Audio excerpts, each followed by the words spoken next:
if they connect and bloom, a bloom. Showing if they connect and bloom.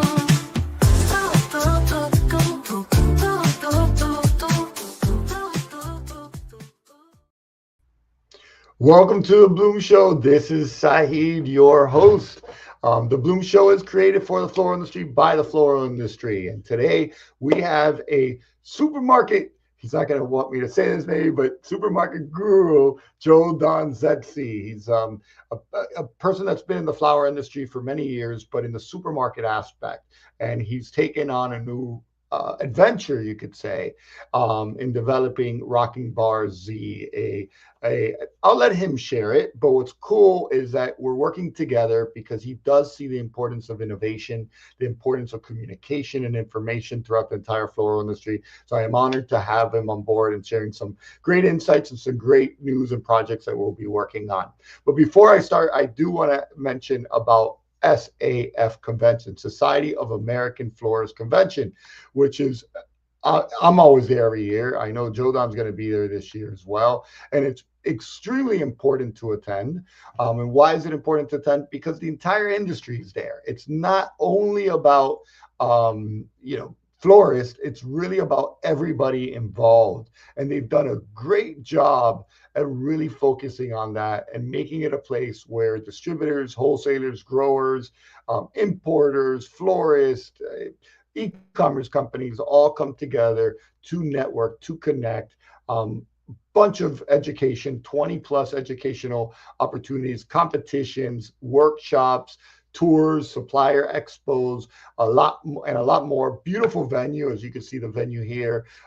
Scan the QR code for more information, and I'll be talking about it later as well. But I do mention them because this show and everything we do as New Bloom Media is sponsor driven. So we want to thank them for collaborating and sponsoring us and promoting their convention through us, but also understanding the value that we add to the floral industry and how we do that intentionally to help create community and support of the entire floral sector, which all makes us stronger. So without further ado, I'm going to invite Mr.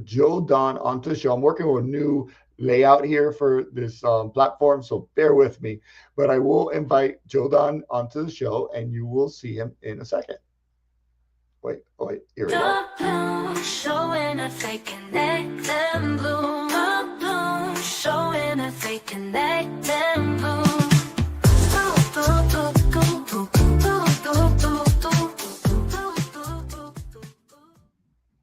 Oh, where's Joe? I told you it's new. There we go. How are you, Joe? I am blessed. How are you, Sahid? Very good. Thank you for being on the show. Thank you for being here, your time, and looking forward to chatting with you a little bit more. Me too. Cool. Thank you and thank you for wearing the hat. And I'm representing with that flower feeling. We'll talk about that in a minute. So let me allow you to introduce yourself, Mr. Don, just in case if there's some audience members that are not aware of you. You worked in a certain sector, so it's not the entire sector, but you know about the entire sector. But share with us who you are, what do you do, and what did you do? Howdy, everyone. If you haven't met me, I'm Don Zetzsche.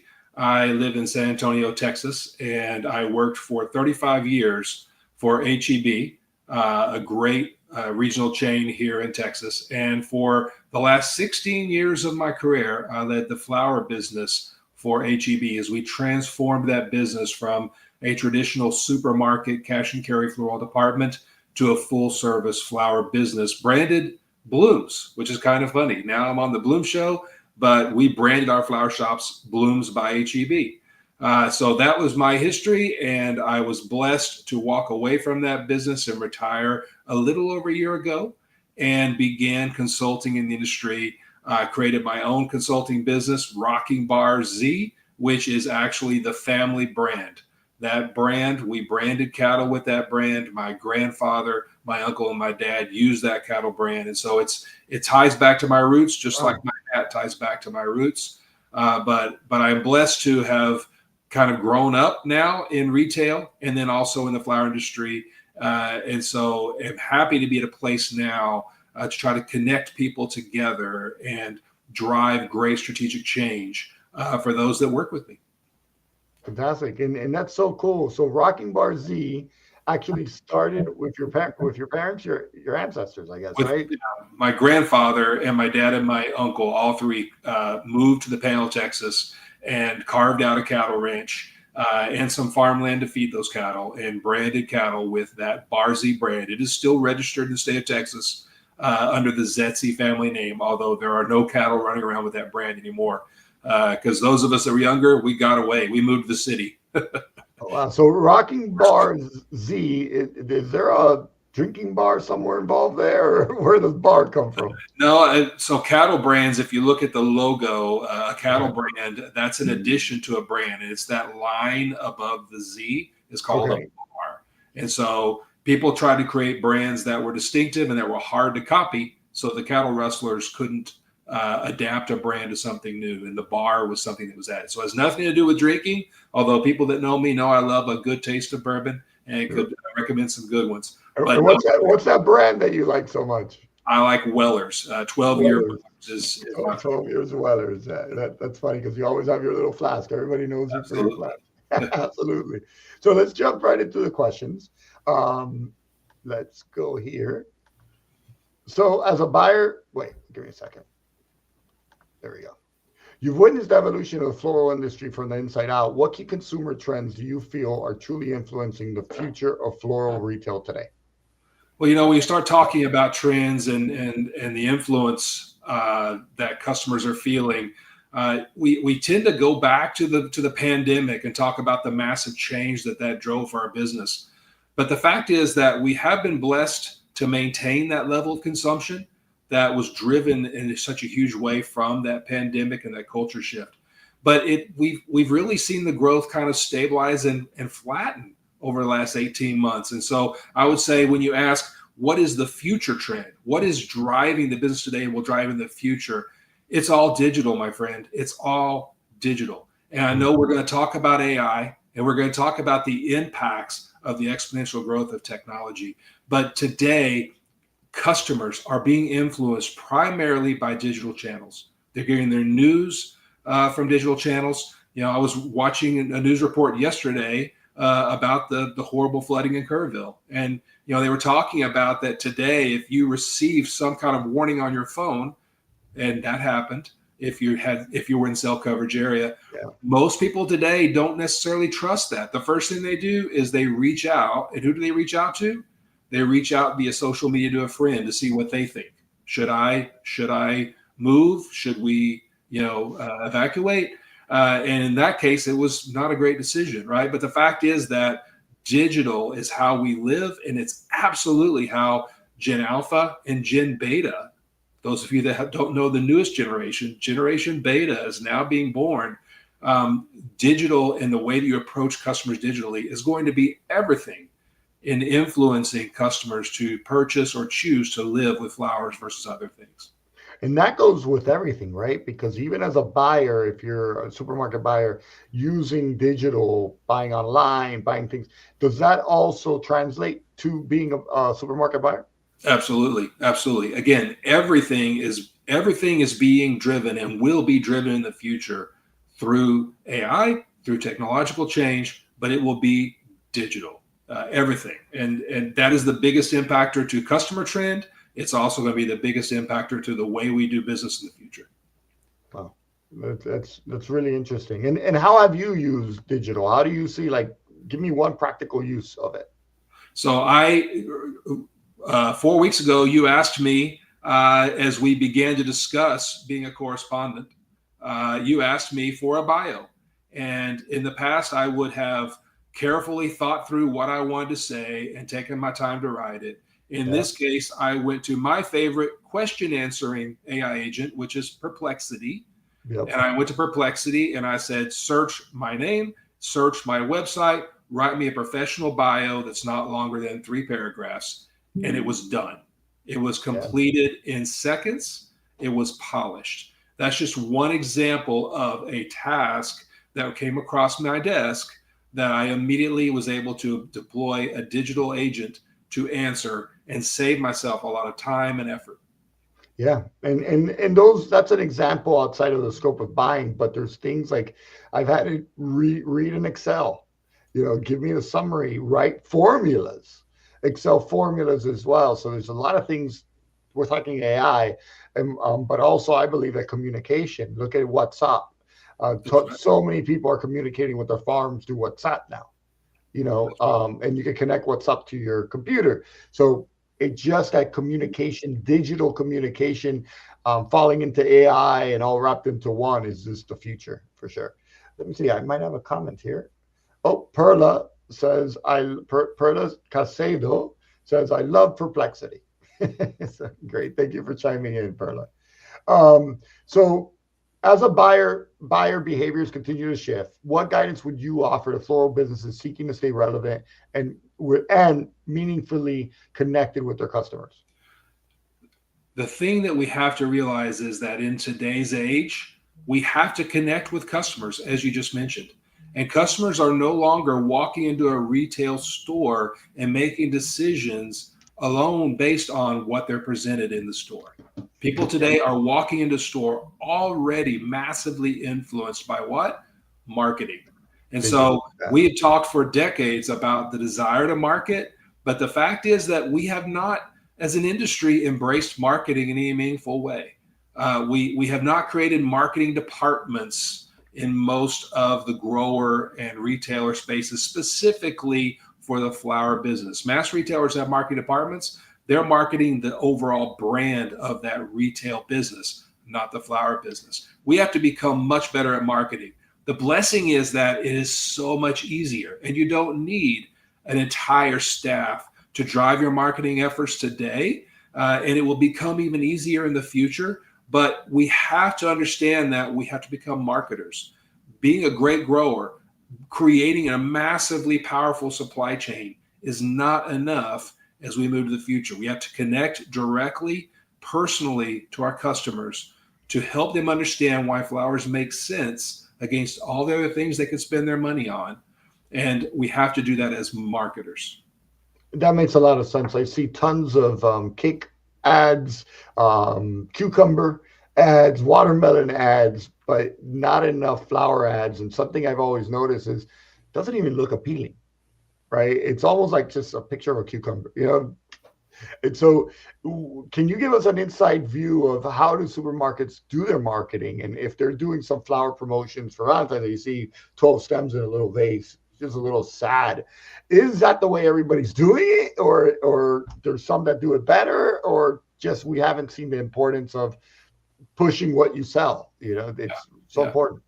Sadly, if there are growers out there, marketing or sales representatives with growers today that send out recaps of the ads. How many of you get these email recaps of the last week's ad activity?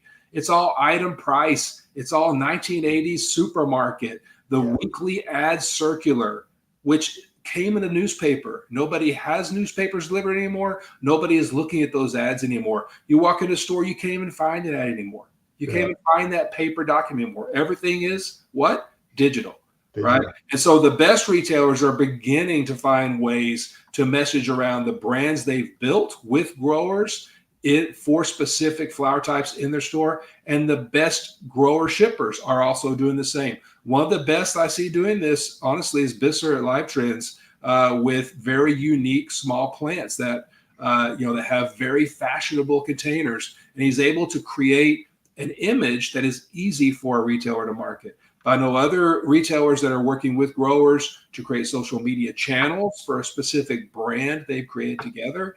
And that's the future. But again, it's not going to be what it was even 10 years ago. It's not about trying to create a Facebook page and drive likes. It's about how do you create content rapidly and get it out there. And as you do that, it will morph and it will be embraced when it's the right content. And the good news is today it's easy to do. If you follow me on LinkedIn, I reposted yesterday a post with a advertisement that was 100% generated by AI.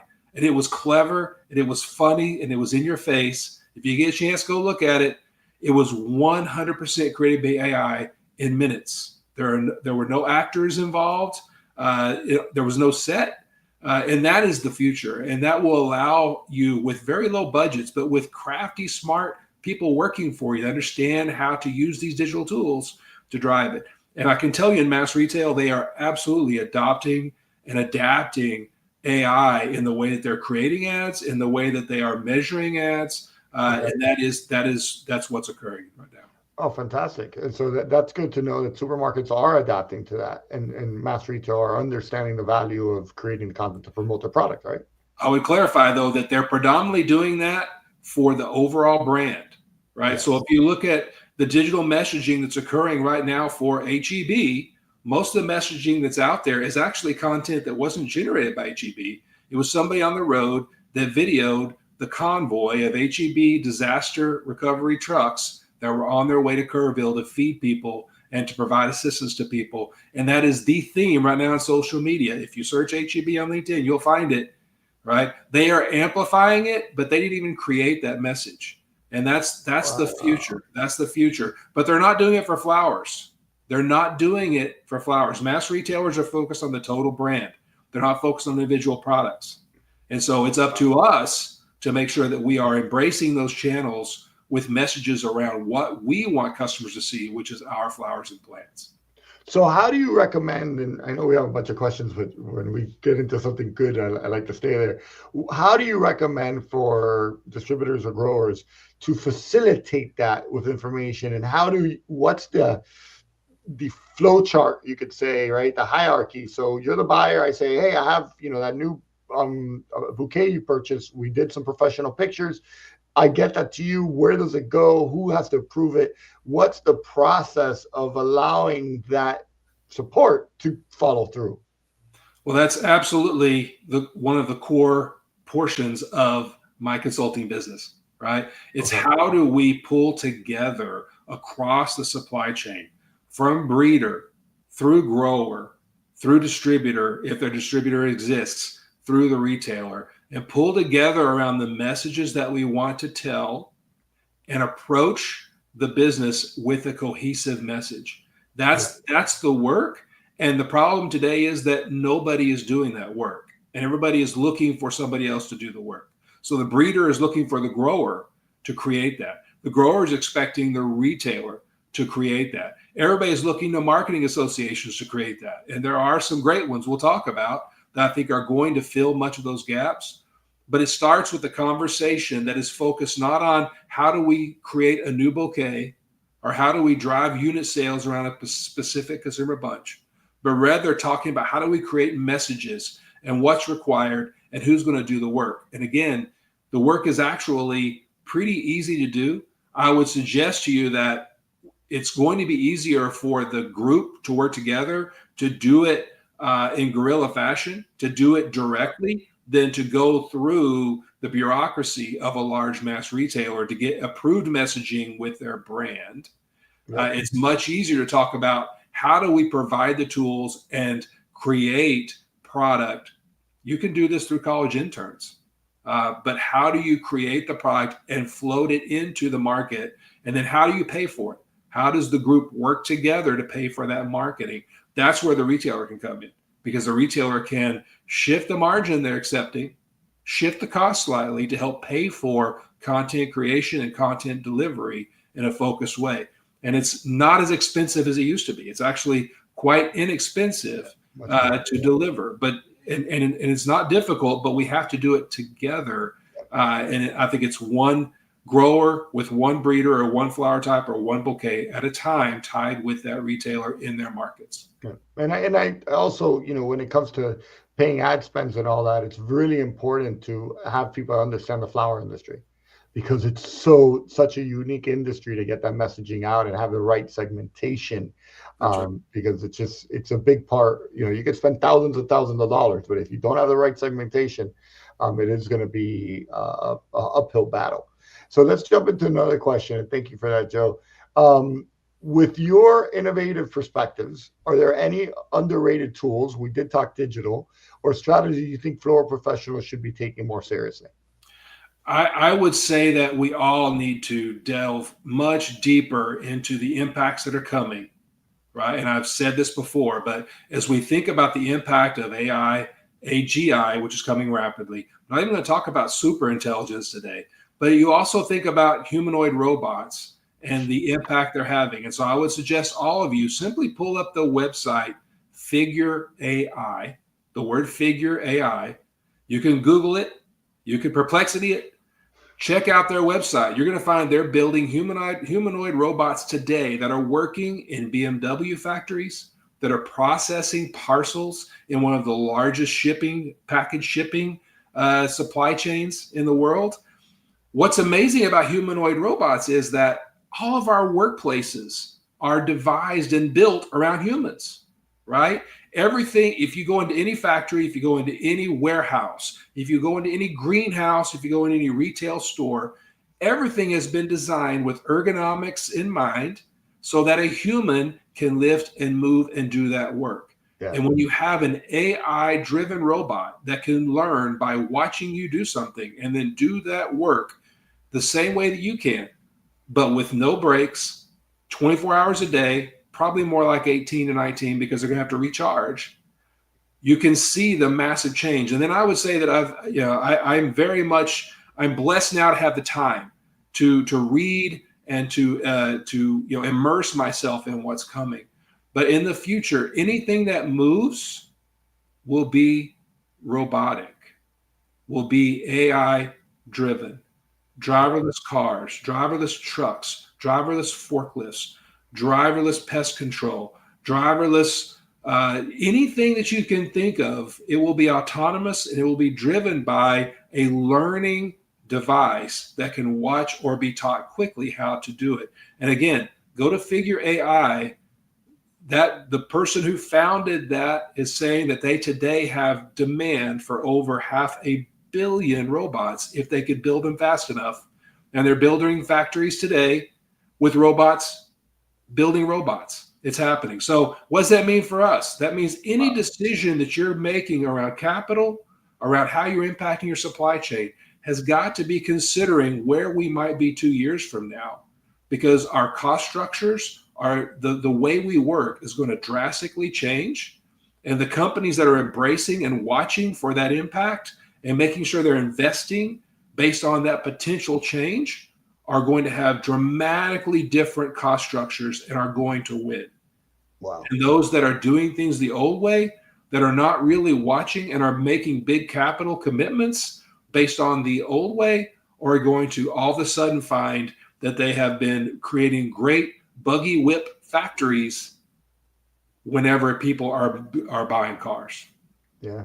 Yeah, that's and you say 2 years, right? And 2 years is real because AI is teaching AI and AI is just improving. And there's so many other things that AI is doing right now. Like you said, I instantly in 5 minutes, you can create a mini movie, 30 minutes, 30 seconds. So it's mind blowing what they're doing with AI, and it's going to be able to, if we remember but the Industrial Revolution.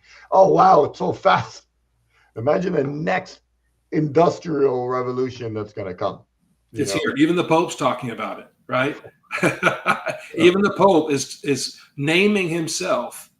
He named himself Pope Leo in part because he believed that we are in the next industrial revolution, and he needs to lead that in a way that is good for humanity, just the way that the past Pope Leo did during the Industrial Revolution in the 1880s. That is part of why he chose his name. That is. So, it is here. And I would just say that the way this technology is moving today, it will happen almost overnight once the technology hits the right knowledge base with the right costs. And so if you think about, if you live in a large metro area, remember 4 or 5 years ago when the scooters were all of a sudden everywhere.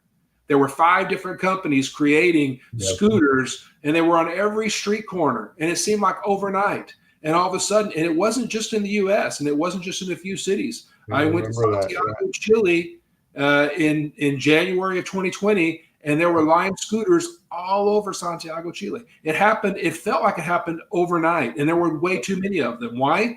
The technology became ripe. Many entrepreneurs were working on it. And when it became cost effective to do, they were everywhere.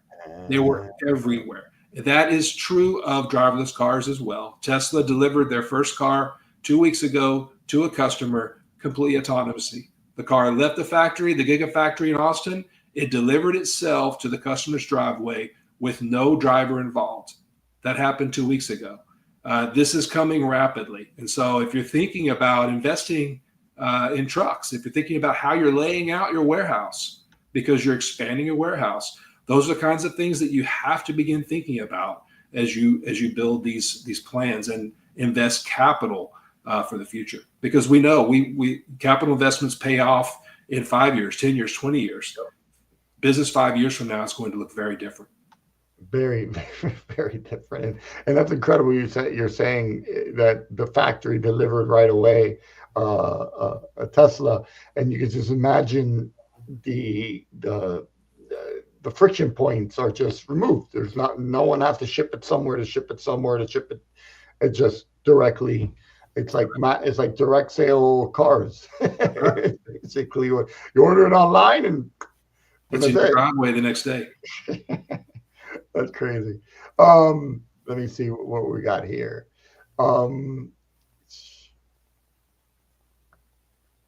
So here we go.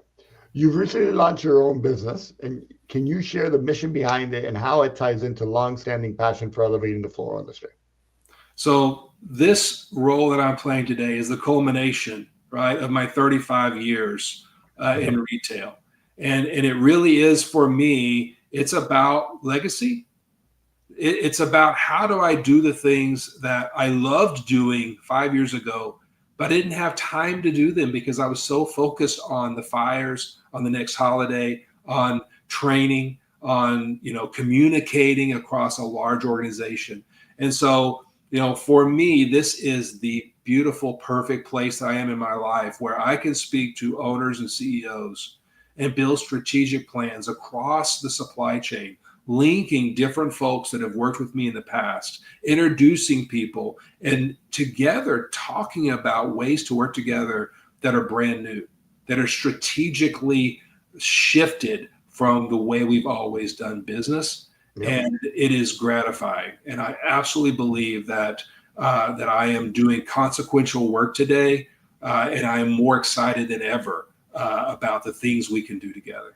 That's awesome what you're doing, and it speaks to my heart because it's exactly, isn't it awesome to connect and introduce people and see things happen from that, right? It's such a powerful thing that when we intentionally want to see our industry grow and we intentionally make those connections and those introductions and and support that, it happens. It's really, really cool. And that's one of the things I do the show, is I've seen a lot of relationships happen from the show as well, because it's almost a way of connecting. Oh, really? That person does this. Let me reach out to them.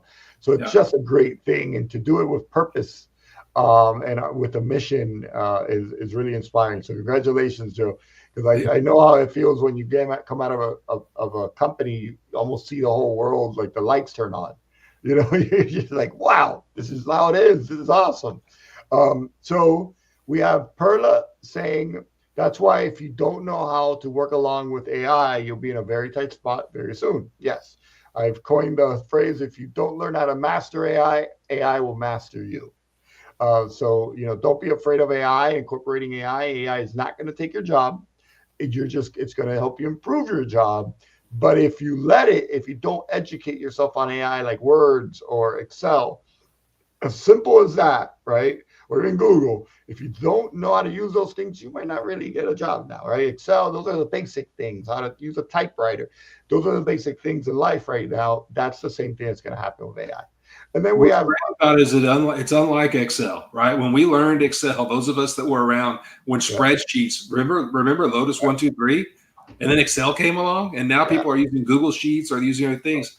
You really had to learn the terminology. You had to adapt your approach to that tool. AI is completely different. Really, all you got to do is play with it, folks. Just get in there and start playing, and you're going to find pretty quickly that it's intuitive, and it's only going to become more so, right? The tools of the future that are coming today will allow you to build an app by simply talking. By simply saying, I want an app that does this, show me. No, I really want this font to look more like that. And you didn't quite understand how I wanted the app to work. And you can create an app in minutes using AI, and you just have to play with them and know that if it doesn't do what you want it to do today, give it 2 weeks and try again, because the changes happen. Yes, and it's pretty cool. Like in the mornings, I have a AI prompt that goes through some things that I ask it to, and it has a personality now. Yep. It laughs at my jokes. It giggles when I say something. It's mind blowing because that's the first person I talk to in the morning, and she's like, "Ha, you're right." What? It's a little weird, but I'm getting used to her.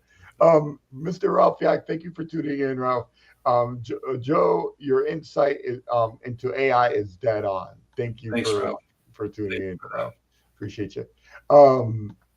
So here we go. Okay, so great news. You're joining us at New Bloom Media as a columnist and correspondent. What kind of stories or insights are you most looking forward to sharing with our community? And before you say that, Joe, one, I want to say thank you. This is a new approach that we're taking as New Bloom Media, which is the blooming voices of our industry leaders, right? The Bloom Show and the Bloom Show and our newsletter and New Bloom Media and all. Our real purpose is to add value to our community, which hopefully builds trust and community and purpose and value to our community. But most importantly is to give our industry leaders, our entrepreneurs, our startups a voice. And that is what it's all about. It's not about my voice. You barely see me talking about my thoughts. It's really about my experiences, but mainly it's about the experts and professionals and just awesome people in our industry giving us all a platform. So thank you for joining that platform, Jodan. And I see this partnership as an awesome partnership because you're going to cover things that it's important for the industry to know. And we're going to be very strategic with it. But Joe, please share again, what kinds of stories or insights are you most looking forward to sharing with our community? Beyond the things we've already discussed, right, which is the way that I've immersed myself in technology to be able to provide some expertise to others. Really what I bring is a true understanding of how large mass retail works, what buyers are thinking, what they're feeling. And then for buyers, right, I have the experience, and what we've seen over the last couple of years, several years is, we continue always to have turnover, right? To have a shift where folks retire, new folks come in, folks are promoted, new folks come in. And so I'm a voice of experience to help folks think through what lessons history provides. What are the things that we've already tried that we can learn from and adapt to be successful?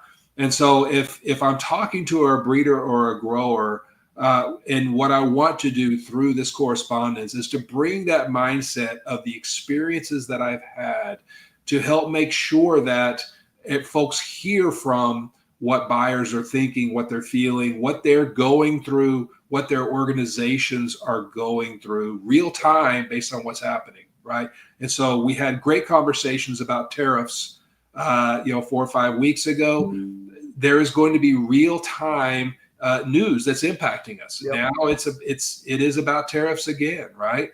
And so having those conversations with my expertise and experience of what the buyer is going through, I think is a lens that can help people quickly gain information, because we all know that buyers don't talk too much about what they're going through personally or what their business is trying to deliver. Everything they give is going to be filtered, right? Yep. And I'm free now to say the straight talk, to say exactly what I think is happening with all my years of experience in watching how organizations are evolving and how the industry is evolving. And so I want to bring that mindset, but everything related to how do we come together, right? And how do we, just as your mission is, we need to grow our industry. And as an industry, we have to evolve to drive success. And I've lived in the floral industry. The only thing I've done longer is mass retail, but within that, it was flowers. And so my passion is this industry. My love is the people on this call, the people that are engaged every day tactically, and how do we sell more flowers to more people every day? Yep. And so that's my passion. And so it's how do I bring that unique skill set of my experiences, my ability to immerse myself in technology and the impactful news that's happening today that a lot of folks in the industry just don't have time to digest, don't have time to intake. So I want to bring that, synthesize it, and then deliver it in ways that you can quickly gain information to help you make decisions, to help you have a future-based approach with what you're doing. In short, helping us help the industry innovate, connect, and bloom. There you go. And that's what it's all about. Innovate, connect. I saw you dancing to the theme song. So that's really what it is. It's really a passion for Jordan and myself, and a mission. That word passion, it'll use in some cases, I believe, but mission is really a mission of saying we're going to do anything and everything and focus on helping this industry grow, this industry innovate, this industry connect in a purposeful, driven way. And what is it costing us to share that information, and really being a clean slate of just information and transparency and understanding our experiences. So learning an experience with Jordan of how to talk to a supermarket or what a supermarket is expecting, then we can adjust our messaging to work better with them, because it's all about pain points in some cases. So learning what hurts them and then figuring it out as a grower, how we can communicate better, is super important to me. And thank you for joining me on that mission, and doing that and connecting us and helping us. My biggest fear for our industry, like we kind of talked about it earlier, but the biggest fear for the floral industry for myself is that we revert back to our old ways, that we forget where we were, how we got here, and don't continue to move forward, right? So it's really important for us and a few of us to continue that messaging of we're not good yet, right? We're going to get better, and there's going to be so much more information to continue to get us better, and pioneers and leaders like yourself is what makes it happen. So thank you. I'm excited. You can see how excited I am. So super excited to have you on board. So let's go here. I know this is something you want to talk about. It's something we can talk about for a minute. Is if you could inspire one key mindset shift across the floral industry, what would it be? So this is where I have to put on my hat as the vice chair and incoming chair for that flower feeling, the nonprofit. Right. Talk about the mindset shift that's involved when we think about industry level marketing. And we've seen this through decades, the different federal checkoff programs driving marketing. And as an industry, we tried it in the past. It was long ago, folks. That was 40 years ago, 35 years ago when we tried it before. But today, more than ever, if we think about how we pull together to connect directly to customers as an industry, there is no better time. And the tools are unlike anything we've had before. And so I would ask everybody to think through that mind shift of, if the tools will allow us to effectively and cheaply connect directly to customers about flowers, why wouldn't we do that? And wouldn't it be easier to do that together? All of us working together, pooling our resources to drive that, as opposed to each of us trying to do it competitively against somebody else.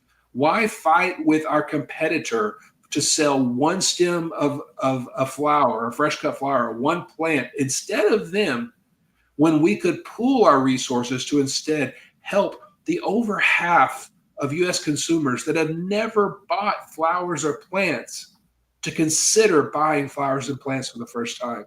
We have a perfect opportunity. It's a nonprofit that is focused on the entire fresh cut industry, that is not tied to any one region. It's not tied to any one flower type. And it's Switzerland. It is neutral, and it is driven 100% around how do we drive consumption. And so if you haven't looked at that flowerfeeling.org, if you haven't heard the story of that flower feeling and what we're building there, and it's nascent, it's young, right? It is small today. The way we will grow it is working together. But if we choose not to do that, if we choose, as you said, to do things the old way and to focus on how do I take that retailer away from that competitor, If we choose to do that, we continue to fight over a shrinking pie, while Yep. other giftable options, other self-care options, other home decor options are actively marketing to their customers in unique and new ways and taking that customer's vision away from what we're trying to do. And we will become the old-fashioned, the stale, the gift of the Gen X generation, which now we're the old folks. Sorry if there may be a few boomers on this, but you know, we will be that old fashioned, the thing that's no longer trendy, if we allow ourselves to tactically focus on fighting each other instead of pulling together. It's not, it's only that. And so I would ask you to think about that mind shift of what does support look like, even in a small way, not just in money, but also engaging, having conversations with myself, with Chris Drummond, with Vanessa Late, about how do we ensure that what we're doing is effective? How do we test it? Then how do we drive it? How do we put the pedal down and quickly drive content to customers that's exciting, that goes viral, that helps us all embrace and create relationships with customers in a new way? That's what we need to do, in my opinion. That's the mind shift I'm asking you to think about. And I totally see that, because when Floral Expo was awesome, by the way, but when we went to Floral Expo, Vanessa Leite did a presentation, and there were supermarket buyers that were supporting it, right? That they were really interested in it. They saw that perspective, so it is something that's catching legs. There is a unit sales program. If you want, you could share a little bit more about that. There is a unit sales program, but it is getting that messaging out. And the one barrier that I've ran into, I could say, is I did an interview a long time ago, was someone asked, why should I put in if any people are going to put in anyways, and it's going to happen anyways, right? But I say, one, hey, live with your conscience. But two, the more that goes in, the more it's going to be able to support the industry as a whole. So if you want to be a part of that pie and make sure that that touches you, then put your part in, whatever that means. We put a small part, but at least we're putting in a part of that pie to show our support for an industry that supports us. But can you share a little bit about the unit sales program?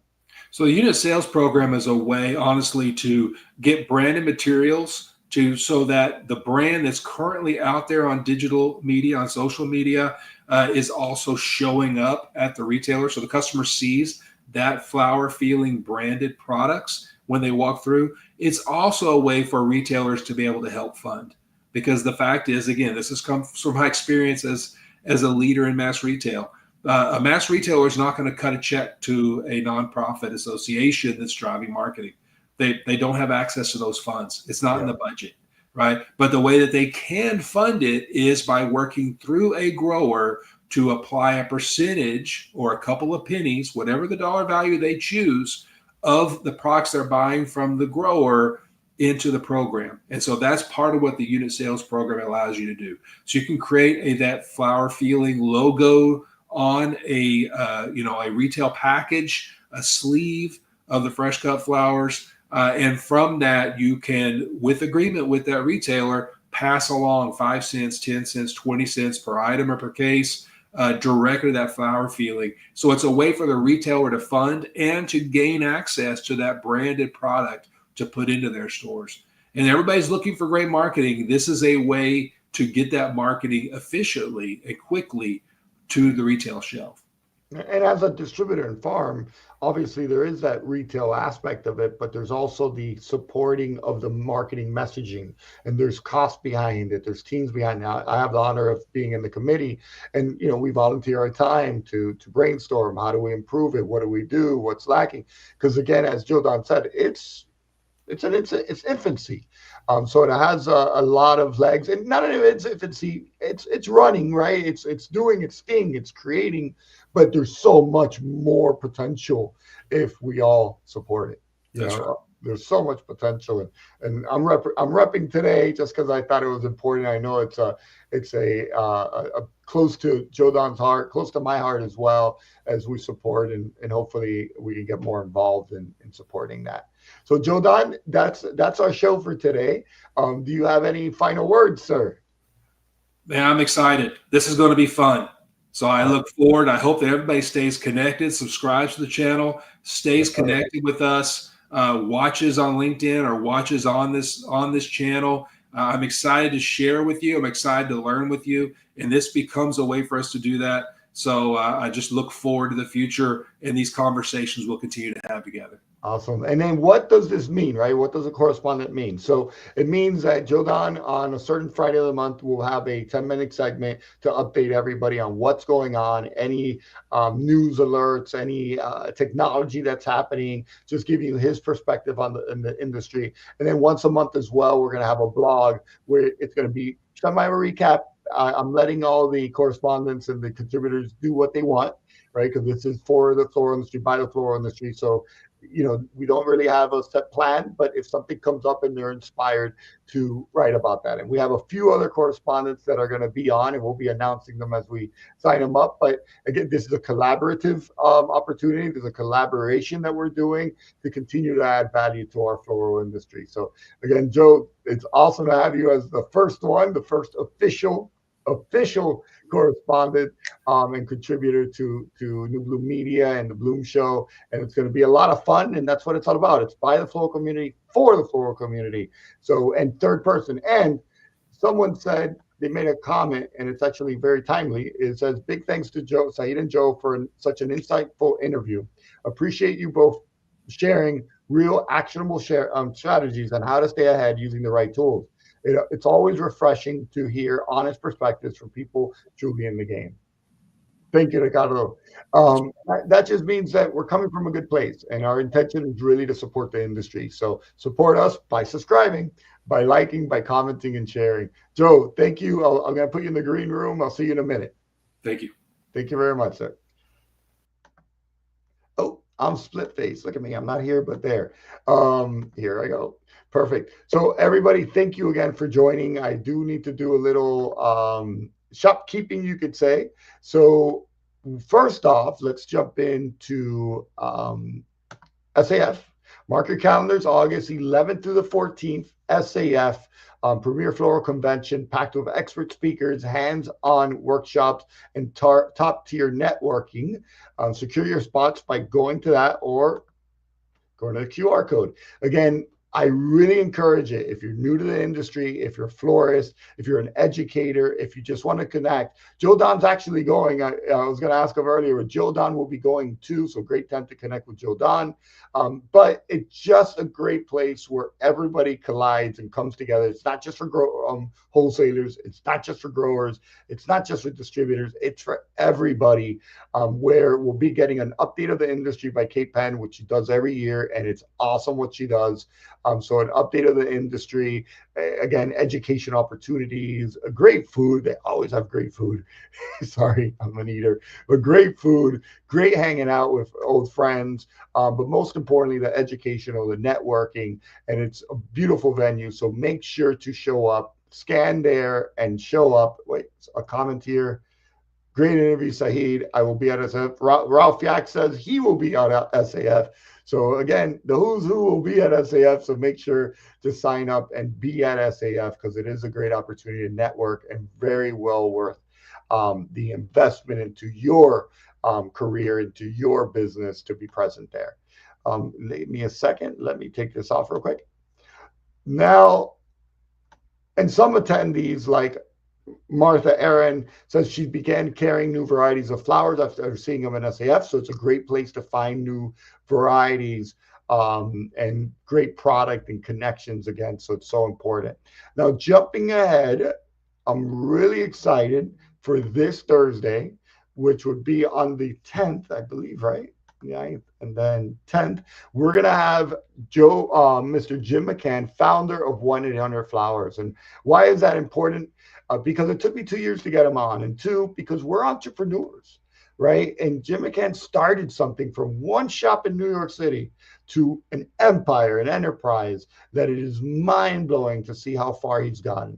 So to inspire other entrepreneurs from good experiences and bad experiences, and for us to understand what it took to get there, is really inspiring for me. So I'm super excited to have him on, and the Bloom Show is having someone that goes on to CNN and things like that. So super cool to have him. And I feel like it's almost his first floral industry interview, and I'm going to ask him. So super excited, and I hope you all could join.